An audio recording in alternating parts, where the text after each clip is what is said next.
கந்தா கடம்பா திருமுருகையா சிவகார்த்திகேயா மால்மருகா செந்தமிழில் திருப்புகழ் பாடி நின்றால் மனம் மிஞ்சிடும் இன்பம் விளையுதையா.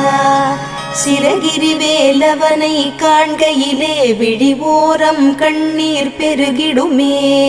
கந்த சஷ்டி கவச்சம் போதுவோர்க்கு கந்தன் கருணை என்றும் துணை வருமே.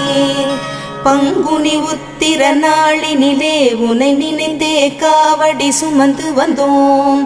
புன்னகை புரியும் ஷண்முகனே உன் சன்னதி தேடி ஓடி வந்தோம். உன் பதம் பணிவது என் தவமே, என் மனதில் நிறைந்திடும் உன்முகமே. ஷண்முக பிரிய குஹ குரு சரவணனே வந்தே இன்னருளை தர வேண்டும். தென்பழனி மலையில் ஆண்டி முகம் சென்னிமலை